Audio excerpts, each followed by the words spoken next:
30 और बीजेपी जो के पास पब्लिक, गई थी नॉर्थ बंगाल में पिछली बार। हाँ वो ठीक है, बाकी वो गई ममता थी, ठीक बनर्जी, है। तो आप कितनी ले जाएंगे इस वहां से? बार इस बार नहीं मैडम, इस बार नहीं। चलो इस इस बार बार नहीं, मान बीजेपी लिया नहीं। मैंने। बीजेपी की हाँ 30 में से अपने लिए लेकर आएंगे या टीएमसी के सीटों में से लेकर आएंगे अपने नहीं, लिए? देखिए हमारा तो जो इशू है वो इकोनॉमिक्स पे हम लड़ते हैं।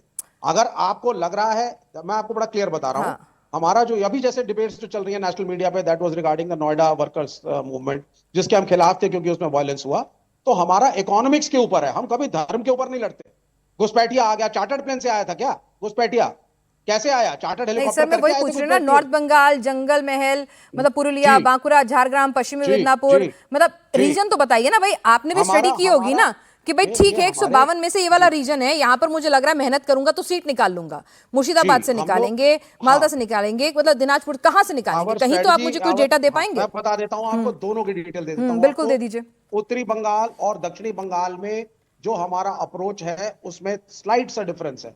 ठीक है। उत्तरी बंगाल के अंदर we are fighting on the grounds of economics. Hmm. दक्षिणी बंगाल में इकोनॉमिक्स इज वन पार्ट, लेकिन protecting the secular values of the nation is again चलिए, a very north big Bengal agenda का ही ऑफ डेटा आवर्स। ग्राफिक सामने है।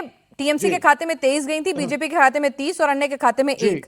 तो अब आप जी निकालेंगे, मान लो मैं आपको 5 सीट भी देती हूं, तो कहां से? जी। बीजेपी की 5 काटेंगे, टीएमसी की 5 काटेंगे, या दोनों की बराबर काटेंगे? नहीं, दोनों के बराबर, लेकिन बीजेपी की ज्यादा कटेंगी। बीजेपी की ज्यादा बीजेपी की कटेंगे, ज्यादा कटेंगी, ठीक है। बड़े क्लियरली मैं बोल रहा हूं आपको। ठीक है। चलिए, बीजेपी की कुछ ज्यादा और डेटा कटेगी। भी ठीक है, आप लोगों का अपना जी एनालिसिस है, कुछ एनालिसिस हमने भी पिछले डेटा के हिसाब से किए हैं कि बीजेपी जो जीत का दम भर रही है, क्या उसमें कुछ सिनेरियो बन सकते हैं। अगर हम आपको बताएं बीजेपी की सीट कहां और कैसे बढ़ सकती हैं, अगर उसका दावे को हम डेटा के जरिए सब्सटैंशिएट करें, तो उसका एक सिनेरियो ये बनता है कि जो क्लोज मार्जिन से हारी हुई सीटें हैं, तो आप देखिए कि 59 सीटें बीजेपी के पास अभी हैं, मौजूदा सीटों की तादाद है ये। 5,000 से कम मार्जिन से हारी हुई सीटें 13 हैं। ठीक है, तो 13 सीटें ऐसी थी जिसमें बीजेपी हारी, लेकिन जो जीत हार का मार्जिन रहा वो 1,000, 2,000, 5,000 के लीड में ही रहा। फिर 2024 के जो लोकसभा चुनाव हुए उसमें बीजेपी ने ऐसी कौन सी सीटें थी जो 2021 में हारी हुई थी लेकिन फिर उसने लीड बना ली? उन सीटों की संख्या 26 थी। लेकिन आपको बता दें, इस 13 और 26 इसका टोटल होता है 39। लेकिन इन 39 सीटों में से 7 ऐसी हैं जो डुप्लीकेसी हैं, यानी कि कम मार्जिन वाली भी आ रही है और लीड वाली भी आ रही है हार में। तो उनकी डुप्लीकेसी को अगर हम हटा दें, 7 सीटों को माइनस कर दें 39 में से, तो टोटल आ जाएगा आपके पास 32 सीटों का नंबर। तो ये 32 सीटें, और ये भी याद रहे कि बीजेपी के लिए ये बेस्ट केस सिनेरियो की लिमिट बता रहे हैं हम, क्योंकि क्लोज मार्जिन की सभी सीटें बीजेपी के पास जाएं ये बिल्कुल भी जरूरी नहीं है, बहुत थोड़ा सा स्विंग होता है। तो ये एक क्या विकल्प बनता हुआ दिख सकता है, ये हम जानेंगे। इसके साथ अलावा हम आपको बता दें बीजेपी के लिए जो सबसे मुश्किल सीटें होंगी। अब भाई जाहिर सी बात है, अगर आपकी जीत का मार्जिन 50,000, 80,000, 1 लाख है, तो उन सीटों को आप जीतने की कल्पना करें, ये प्रैक्टिकल नहीं लगता, पार्टियां कुछ भी दावे कर दें। टीएमसी को 20% की लीड मिली थी 29 सीटों पर, तो 20% की लीड बहुत होती है। बीजेपी 20% का वोट स्विंग अपनी तरफ कर लेगी, और खासतौर से वो सीटें हैं जहां पर मुस्लिम बहुल इलाके हैं, जहां पे मुस्लिम पॉपुलेशन जो है 50% से ज्यादा है। फिर टीएमसी को जो 15% की लीड मिली थी वो 39 सीटों पर मिली थी, और 10% की मिनिमम लीड जो है वो मान के चलिए 47। तो 47 सीटें ऐसी हैं जहां 10% की लीड तो है ही है, क्योंकि ये उसी में से फिर आगे कंटिन्यू हो रहा है।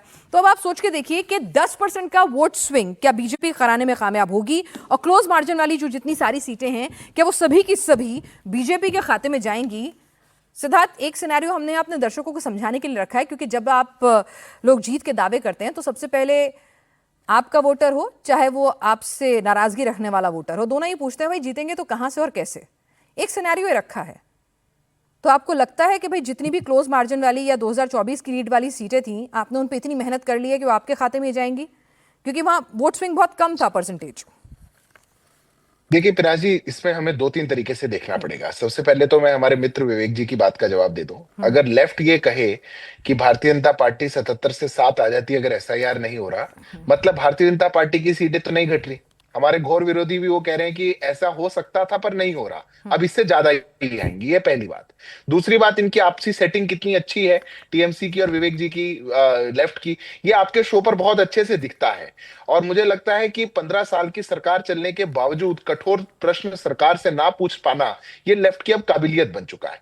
पर आपने अपना एक एनालिसिस दिया, मैं आपके एनालिसिस का सम्मान करता हूं, पर मैं उस एनालिसिस में एक चीज जोड़ता हूं।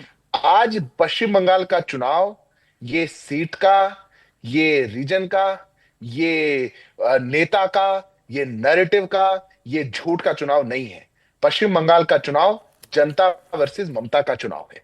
पश्चिम बंगाल का चुनाव बहुत अलग विषय पे लड़ा जा रहा है। आज जो अंडर करंट जमीन के ऊपर है पिनाज जी, अगर आप जाकर के उसको देखें, और आपके रिपोर्टर्स तो जमीन पर घूम ही रहे हैं, तो आप ये महसूस करेंगी कि जैसे 3 से 77 कोई छोटा जंप नहीं था।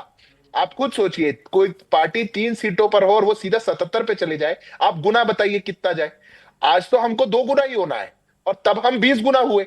तो 20 गुना होने वाली पार्टी 2 गुना भी नहीं कर पाएगी। ये भी एक आंकड़ा है जिसको एक एनालिसिस करना चाहिए। पहली बात। सिद्धार्थ जी आपको बीच में टोक रही हूं क्योंकि बड़े चुनावी विश्लेषक ये कहते हैं कि वहां माहौल बना हुआ है, सेंटिमेंट है, लेकिन at the end of day आप भी जानते हैं कि सेंटिमेंट को जब तक आप ग्राउंड पर एग्जीक्यूट ना करें, संगठन जब तक वोटर को घर से निकाल के बूथ तक ना लाए, वो सबसे ज्यादा जरूरी होता है, सेंटिमेंट को एग्जीक्यूट करना। और संगठन आप निश्चित तौर लोगों पर का टीएमसी के मुकाबले कमजोर है।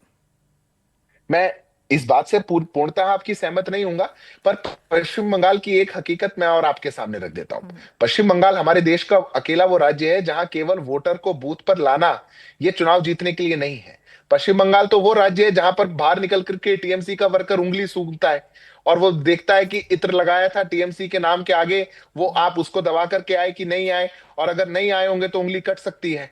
पश्चिम बंगाल तो वो प्रदेश है जहां पर इतना गुंडा राज, सिंडिकेट राज बन चुका कि लेवल प्लेइंग फील्ड नाम की कोई चीज ही नहीं है। वो बदल रहा है इस बार।